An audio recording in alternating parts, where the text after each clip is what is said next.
And here we are. That took a split second on video time. It took me a couple of minutes.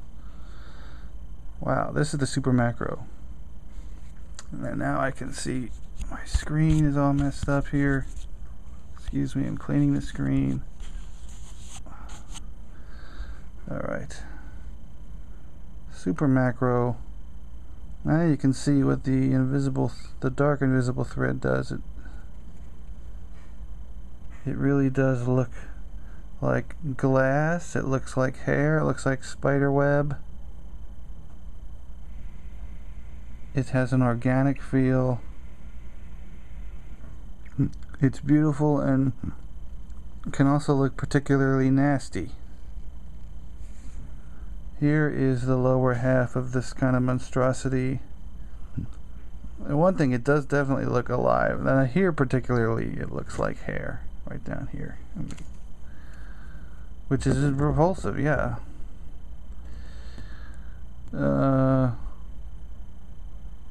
It's tilted a little bit. Maybe you can see some of the fuzz.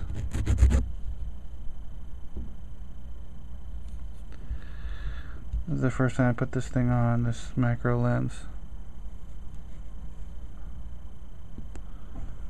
So you can see many parts that actually were clipped but not completely removed. That look fuzzy and stuff. Get the light.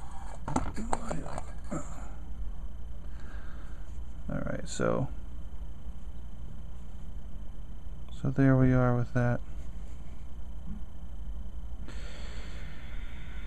My goodness. Now all the sounds you're hearing in the background, it does sound like I'm in a house and there's people in the kitchen cooking, but actually that's next door. The pizza place next door has a kitchen in there. They're doing things there. So no, I'm not in a house full of love and warmth. I'm in my own little teeny apartment, cold and alone.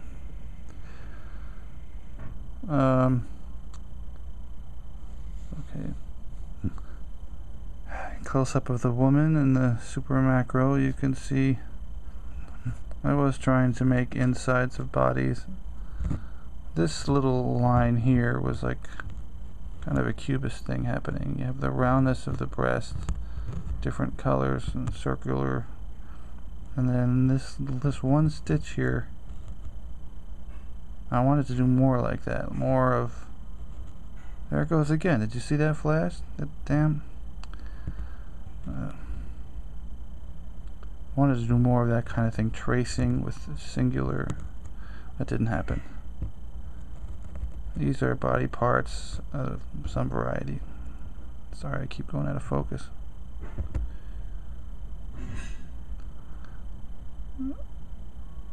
Now down here,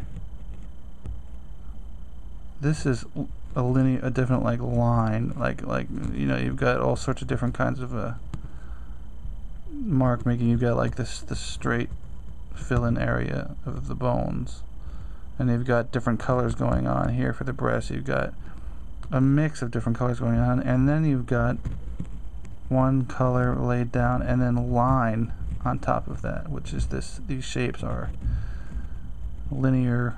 You know, they're made out of line. They're not filled in, they're not colored in. They look like cartoony kind of outlines. These are filled in. Where the hell am I here? These are. Now I wanted to put this kind of cartoony line, you know, in other parts of the thing, but I just thought that wouldn't look as good. I like the way it looks here. I think everything I make should be looked at close up because they look a lot better close up. So you've got the mix of you know, like here you got all sorts of, this is the multicolored floss, and then you've got something simple here. It's just a nice contrast, different techniques, I don't know, different mark makings going on at the same time. I like it. Okay, now you can see better what's going on inside of these cylindrical things. This is a landscape. I thought I could get closer than this. Obviously I can't. I'm gonna try to experiment though. I mean, I really think I should be able to like just get really close. So you can see this is the darkness of space, and this is some treacherous terrain. Oh, same with over here. Now where that is and why it is in there, I don't know, but that's what's there. These little landscape scenes. See, going over to the beast critter thing with its building out. That's one of those things I'm just doing, taking a strand of a color and making lots of thread in there, and not touching one color of thread next to another color of thread. So it takes a long time to do that. I'm filling it in with multicolored stitches, you know, so I get this blue, I do one stitch here, there's another stitch, but I don't put two blues next to each other. That's sort of the rule for this particular thing. So I don't know how long it's going to take me to finish. I don't know, I had this area around and then these little circles going around there, and it was supposed to represent all the things that come out of a beast that can be given to a family or a husband and wife. I was going to put little symbols that represented farm animals and things around here, but it didn't happen. And the idea that this woman and this creature here is actually a couple is, you know, it's not 100% that that's what it is. So let's go back to her face.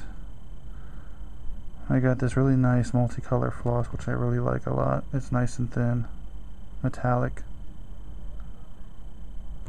Has several different colors on it, and it comes in a roll. Where did it go? I lost it.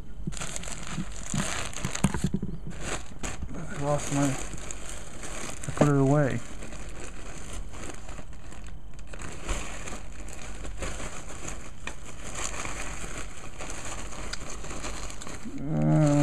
Come on, I just wanted to show one thing.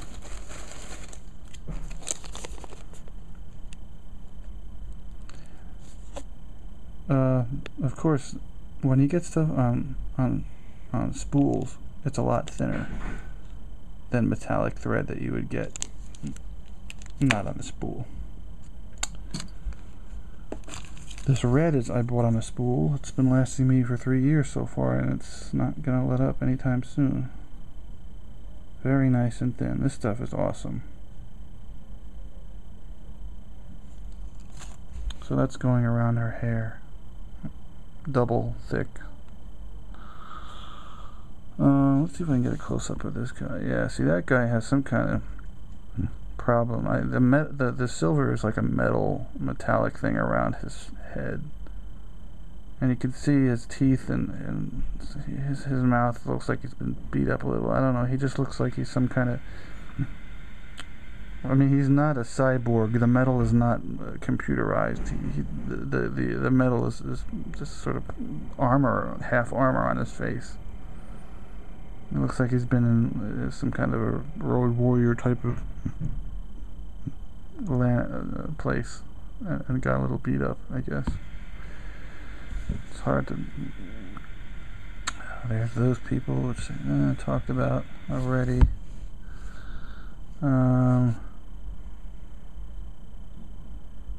Woman's face.